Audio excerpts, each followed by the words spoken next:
The hum of the Galactic Academy's holosystems filled the air, a soothing background note amidst the faint whispers of students settling into their seats. The grand lecture hall, carved into the rocky heart of an asteroid orbiting a distant blue star, was a masterpiece of alien ingenuity. Tiered platforms spiraled upward in concentric rings, each row filled with beings of every conceivable shape and size, feathered, scaled, gelatinous, and furred. They had all come from distant worlds, the best and brightest of their species, united here to study under the galaxy's most esteemed scholars. Kalina coiled his serpentine tail beneath him as he adjusted his data slate.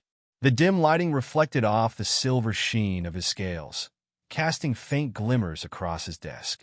His golden eyes darted around the room, taking in the nervous chatter of his peers. He was always observing, calculating. It was what his kind did best, after all. At the center of the room, a single figure commanded attention. Professor Korak, a broad-shouldered mammalian figure with streaks of white fur marking his temples, stood tall and silent. His presence was magnetic, even among the kaleidoscope of species in the hall. A veteran of galactic wars, Korak carried an air of authority that brooked no nonsense, his piercing gaze daring anyone to disrupt his lesson. The murmurs faded as Korak raised a hand, his clawed fingers clicking against the edge of the podium. A holographic image flickered to life behind him, a spinning blue-green sphere. It was Earth. Today's lesson, Korak began, his voice deep and gravelly, is one of the most controversial subjects in galactic history. Humanity. A ripple of unease swept through the room. Even the most stoic among the students shifted in their seats. Humanity. The word carried weight, evoking a mix of fear and fascination. They're just a myth, aren't they? Someone called out from the back, a winged figure with a voice like wind through reeds. No one's seen a human in centuries. Korak's eyes narrowed. Humans are no myth, I assure you. They were very real and very dangerous. Kalina leaned forward, intrigued. Dangerous? The official records he'd studied described humans as peculiar, but far from the most formidable species. They were said to be clever, yes, but also reckless, prone to infighting, and ultimately unfit for galactic cooperation. Why, then, did they warrant such caution? Korak continued, pacing slowly. I see skepticism in your eyes. Many of you have read the sanitized histories, the censored versions taught in standard curriculums. But here, at the Galactic Academy, we do not shy away from the truth. Humanity was not defeated. Humanity was banned. The weight of the word hung in the air, drawing the room into silence. Even VYNN, the soft-spoken cephalin with translucent skin that shimmered like liquid silver, seemed unable to suppress their curiosity. Their tendrils quivered slightly as they asked, "Banned? Why? What could they have done to warrant such a fate?" Korak's lips curled into something between a smile and a grimace. That is precisely what we will explore today. But before we begin, I want to hear your theories. He gestured broadly. What do you think happened to humanity? A chorus of voices erupted, each student eager to prove their intellectual prowess. They were too violent, declared a feline-like figure with tufted ears and sharp eyes. Their primitive instincts made them unfit for peace. Nonsense, countered another, a crystalline being whose voice resonated like chimes. Humans lacked the biological advantages of other species. They were simply outmatched. Kalina listened, his analytical mind piecing together the fragments of argument. It was true that humans had no natural claws, no venom, no impenetrable hides. Their planet's gravity was moderate, their lifespans unremarkable. And yet, there was something about the professor's tone that suggested a deeper truth. I think the records are incomplete, Kalina said, his voice cutting through the din. His classmates turned to look at him, their varied expressions ranging from curiosity to irritation. If humans were truly as unremarkable as we're led to believe, there would be no need to ban them. Fear lies at the root of such decisions. What was the galaxy afraid of? Korak stopped pacing and fixed Kalina with an approving gaze. An excellent question, and one that will not be answered by speculation alone. The lights in the room dimmed further, and the hologram behind Korak shifted. The serene image of Earth dissolved, replaced by flickering footage of a battlefield. Alien landscapes scorched and ravaged, ships falling from the sky like broken stars. And in the midst of it all, humans, smaller and frilier than their adversaries, yet fighting with a ferocity that seemed almost unnatural. This is a fragment of what remains from the last galactic war in which humans participated, Korak said, his voice heavy with something that felt like reverence. These images do not do justice to what occurred. You will not understand humanity's true nature until you see it for yourselves. The room buzzed with confusion and unease. See it? VYNN asked, their voice trembling. What do you mean? Korak's expression hardened. Tomorrow, you will enter the simulation chambers. You will witness firsthand the events that led to humanity's banishment. Consider this your first real lesson in the complexities of galactic history. A wave of nervous energy swept through the students. The simulations were not mere recreations. They were immersive, visceral experiences that placed participants directly into the scenarios. Prepare yourselves, Korak said, his tone final. What you will see may challenge everything you think you know about warfare, about strategy, and about yourselves. The students filed out of the lecture hall, their voices low and uncertain. Kalina lingered, his mind racing with possibilities. As he gazed at the fading hologram of Earth, a strange sensation stirred within him, a mix of dread and anticipation. Whatever humanity had done, it had left a mark on the galaxy that time could not erase. And tomorrow, he would see why. The simulation chamber was vast and cold, its walls pulsating with faint, bioluminescent streaks of blue that cast an eerie glow. The air was heavy with anticipation as the students filed in, their usual chatter replaced by uneasy silence.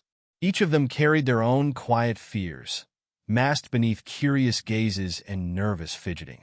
Kalina's tail flicked slightly as he studied the chamber, his sharp mind attempting to decipher the machinery embedded within the walls. This was not a standard simulation room.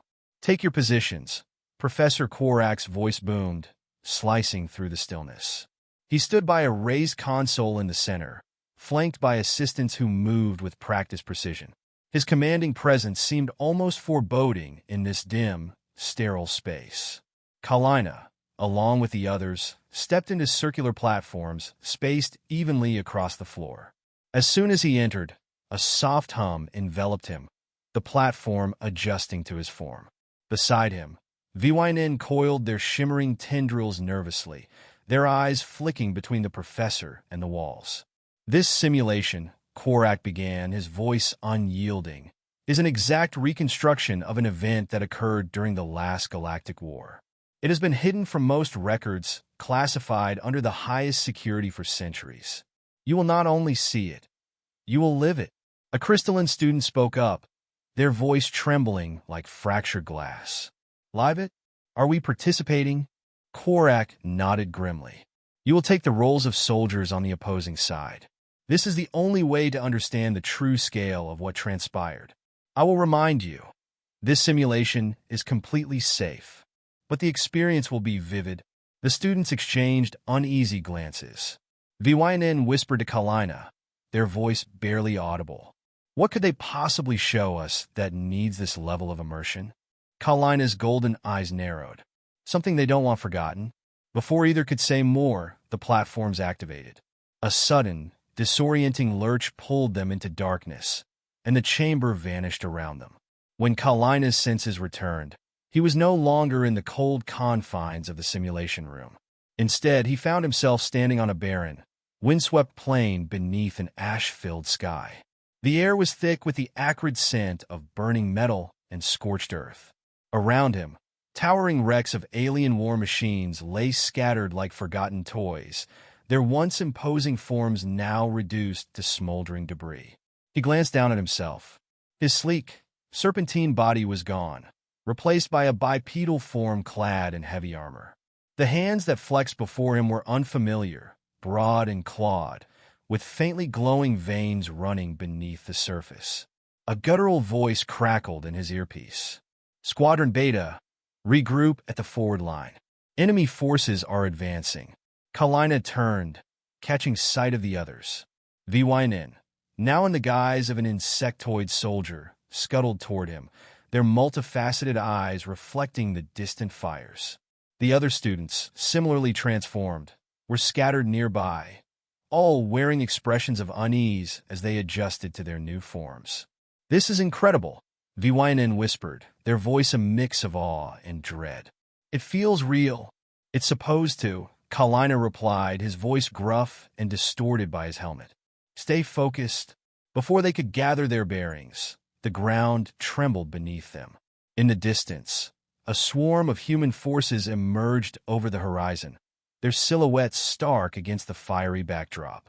They moved with terrifying precision, their ranks forming a disciplined phalanx that marched as one. The first shots rang out, streaks of energy arcing across the battlefield. Kalina ducked instinctively as an explosion erupted nearby, sending a shockwave that rattled his bones. He gritted his teeth and raised the weapon in his hands, its alien design unfamiliar but intuitive. The humans closed the distance with alarming speed. Their tactics were unlike anything Kalina had studied. Unpredictable, yet calculated, each movement designed to exploit the weaknesses of their enemies. They were relentless, adapting to every defensive maneuver with an almost unnerving efficiency. "They're everywhere," VYN gasped, their voice trembling as they fired blindly into the advancing ranks. Kalina's analytical mind raced, struggling to keep up with the chaos. The humans weren't just attacking, they were dismantling them, piece by piece.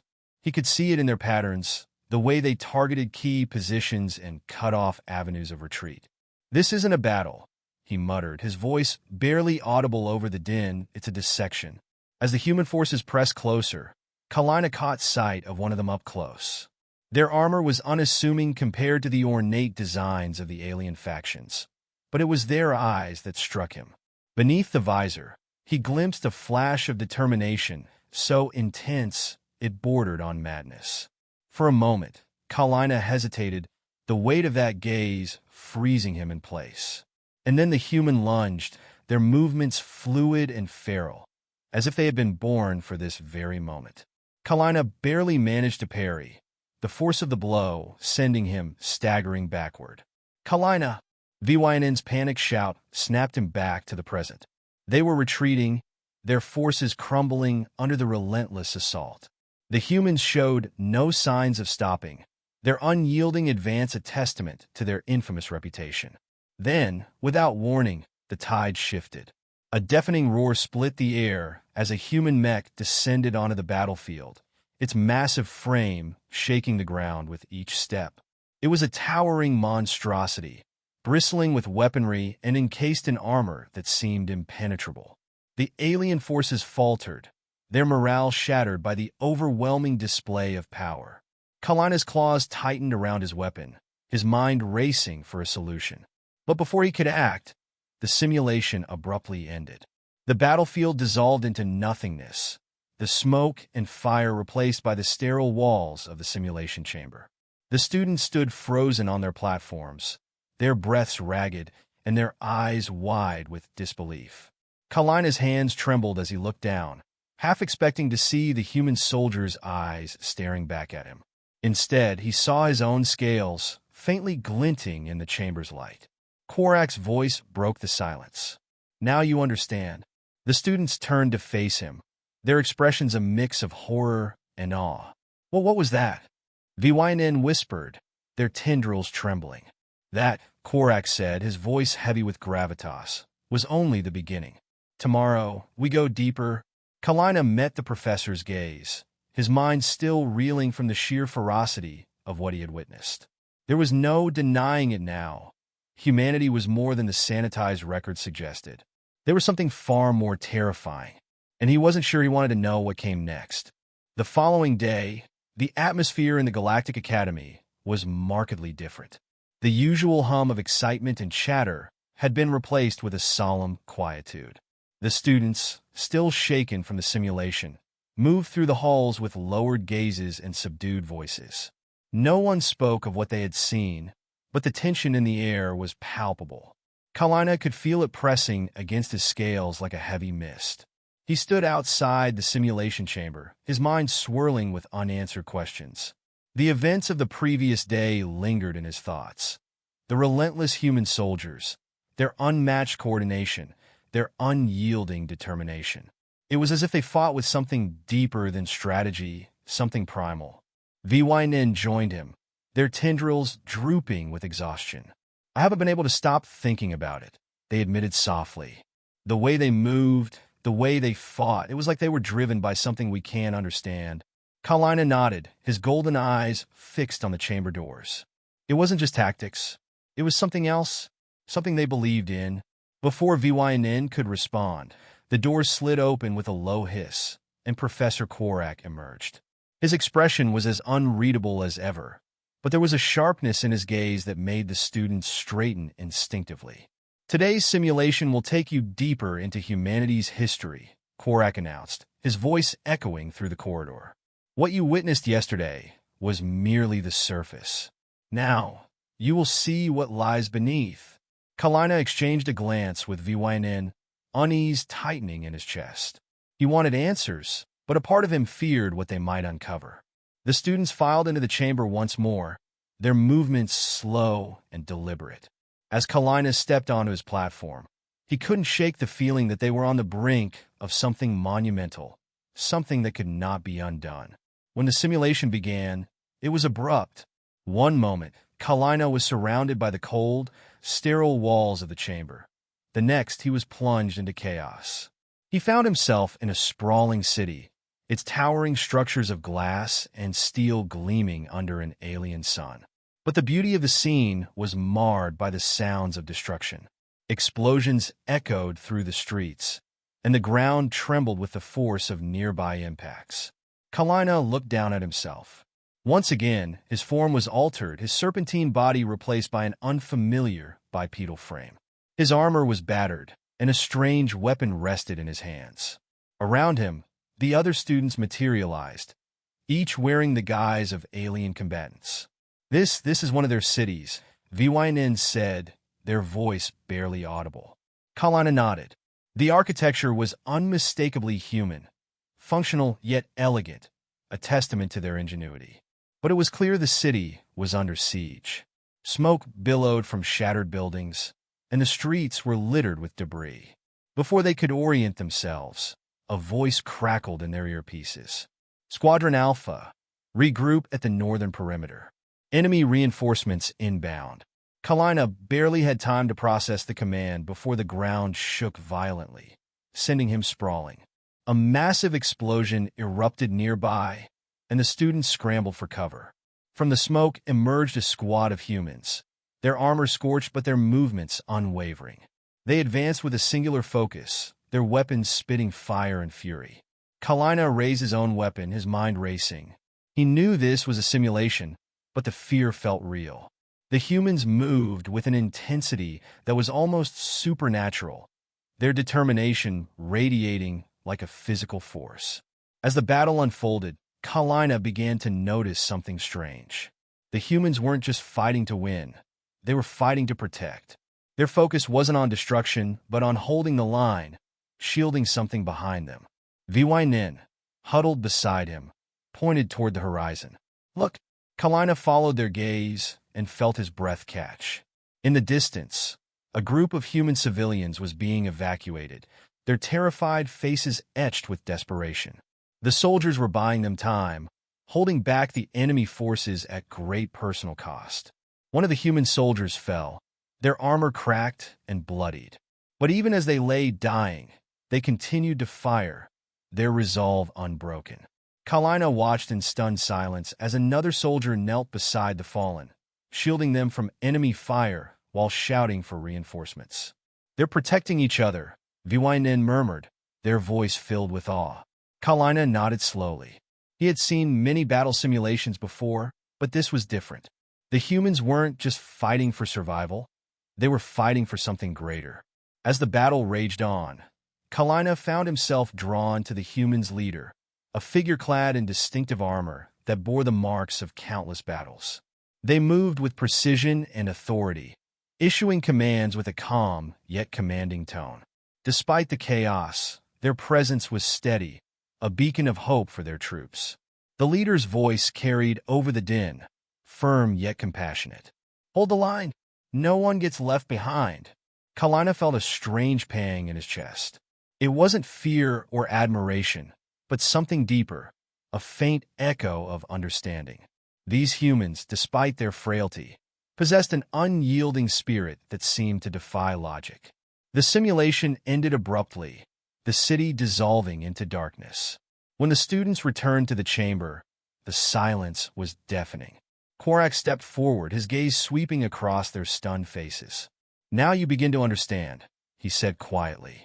Kalina's hands clenched into fists. "They weren't just fighting a war," he said, his voice trembling with emotion. "They were fighting for each other, for their people." Korak nodded. "And that, students, is what makes humanity unique. Their capacity for unity in the face of insurmountable odds. Their ability to turn even their greatest weaknesses into strengths." Viwanin's tendrils quivered. "But if they're capable of such selflessness, why were they banned?" The professor's expression darkened. "Because unity, when combined with their relentless ingenuity and boundless ambition, becomes a weapon more devastating than any the galaxy has ever known." The weight of his words hung heavy in the air. Kalina's mind raced with questions, but he knew there would be no easy answers. "Tomorrow," Korak said, his voice solemn, "you will see the final truth. And you will understand why humanity was deemed too dangerous to remain." As the students filed out of the chamber, Kalina lingered, his thoughts a whirlwind of fear and curiosity. He couldn't shake the image of the human leader, their voice ringing in his ears. Whatever the truth was, Kalina was certain of one thing. Humanity was far more complex and far more terrifying than he had ever imagined. The chamber was colder than ever. The lights were dimmed to a shadowed gloom, and the hum of the machinery felt almost ominous. The students had gathered without a word, their faces etched with an uneasy determination. Kalina stood among them, his tail flicking nervously. He had barely slept the night before, his mind consumed by the haunting images of humanity's resolve and the professor's chilling words. Too dangerous to remain. Professor Korak's entrance broke the oppressive silence. He walked with a deliberate slowness, as though burdened by the weight of what was to come. His eyes, sharp and calculating, swept over the group before he spoke. "Today's simulation will show you why humanity was banned from war." His voice was grave, yet tinged with something else, respect, perhaps, or even fear. This final event is not just about their strategies or their unity. It is about what happens when they are pushed to the brink. Kalina exchanged a glance with VYNN, who shifted uncomfortably beside him. No one dared to speak as they stepped onto the platforms. The activation of the simulation was smoother this time, almost gentle, but the moment Kalina's surroundings solidified, he felt an immediate weight pressing on him. He was in a vast, desolate wasteland. The sky above was a churning mass of dark clouds, illuminated by the faint, flickering glow of distant explosions. The air smelled of burnt ozone and despair. Kalina looked down at his new form. His armor was heavier, scarred from previous battles, and his weapon felt more brutal, more final. Around him, the other students had materialized, their disguises reflecting the same wear and tear. But this time, they weren't part of an alien army. They were human. "Wait, why are we?" Vernon's voice faltered as they glanced at their reflection in a jagged shard of metal. Their insectoid features were gone, replaced by a human visage. Kalina's stomach churned. They weren't just observing humanity anymore. They were becoming them. "Move out," a voice barked, commanding and unrelenting. Kalina turned to see a human officer striding toward them, their eyes sharp with exhaustion but blazing with purpose. "The final assault is underway. The enemy is bringing their entire fleet down on us, and we're the last line of defense. No one retreats. We hold this position until the evacuation is complete. Do you understand me?" The students nodded automatically, their simulated human forms reacting to the sheer authority in the officer's voice. As they were herded toward the battlefield, Kalina's enhanced senses picked up the scale of the devastation. The ground was littered with the remnants of war, crushed mechs, shattered weapons, and bodies, both human and alien. The air was thick with smoke and the distant cries of the wounded. They took position in the trenches, and Kalina gripped his weapon tightly, his heart pounding. This time, the enemy forces were unlike anything he'd seen before. They stretched across the horizon, an unending swarm of ships, machines, and soldiers. The alien coalition was vast, coordinated, and utterly ruthless. "Why are we even fighting this?" VYN whispered, their voice trembling. "We're outnumbered 1,000 to 1. Because," Kalina replied grimly, "that's what humans do." The first wave hit like a tidal force. Explosions tore through the trenches, and the air filled with the deafening cacophony of war. The students fought desperately, their simulated bodies moving with human instinct, but the enemy was overwhelming. Kalina found himself struggling to keep up, his mind reeling at the sheer chaos. And then he saw it. Near the center of the battlefield, a group of human soldiers was gathered around a massive device, its surface bristling with alien and human technology fused together. It pulsed with an eerie, unstable energy. "What is that?" Kalina shouted over the din, pointing toward the device. The officer's voice crackled in his earpiece. "That's Plan Omega. If we fail, that device will ensure they fail with us." Kalina's blood ran cold. The realization hit him like a physical blow. The humans weren't just defending their position. They were preparing to destroy everything, including themselves, if it meant stopping the enemy. As the battle raged on, Kalina watched in awe and horror as the human forces fought with an intensity that defied comprehension. They weren't just soldiers. They were engineers, medics, and civilians, all fighting side by side. They had no illusions about survival, yet they fought anyway. "We're out of time," the officer's voice rang out. "Detonate the device." Kalina's simulated heart lurched. "Wait, there are still people in the evacuation zone." The officer's gaze was steely. "If we don't act now, there won't be anyone left to evacuate. This is the only way." Kalina's hands trembled as he realized the weight of their decision. The humans were willing to sacrifice everything, not out of desperation, but out of an unyielding resolve to protect what mattered most. The device began to glow brighter, its energy building to a crescendo. The enemy forces surged forward, realizing too late what was about to happen. In the final moments, Kalina saw the humans around him exchange glances. There was no fear in their eyes, only a quiet acceptance. They had made their choice, and they would see it through to the end. The explosion was blinding, a wave of energy that consumed everything in its path. And then, just as suddenly as it had begun, the simulation ended. The students were back in the chamber, their bodies trembling with the phantom echoes of what they had experienced. Professor Korak stood before them, his expression somber. "Now you understand why humanity was banned. Their ingenuity, their adaptability, their relentless drive, these are not what made them dangerous. It was their capacity for sacrifice. When faced with annihilation, they do not falter. They will destroy everything, including themselves, if it means ensuring their survival or their victory." Kalina's chest felt heavy, his mind reeling with the implications. The humans weren't monsters. They were something far more complicated, far more terrifying. They weren't banned because they were too weak, VYN whispered, their voice barely audible. They were banned because they were too strong. Korak nodded. And because they fight with something no other species in the galaxy can fully comprehend, the belief that no price is too high for what they hold dear. As the students filed out, Kalina lingered, his thoughts a whirlwind of fear, admiration, and uncertainty. For the first time in his life, he understood why humanity was both revered and feared. And deep down, he knew that the galaxy's decision to ban them was not a punishment. It was an act of self-preservation.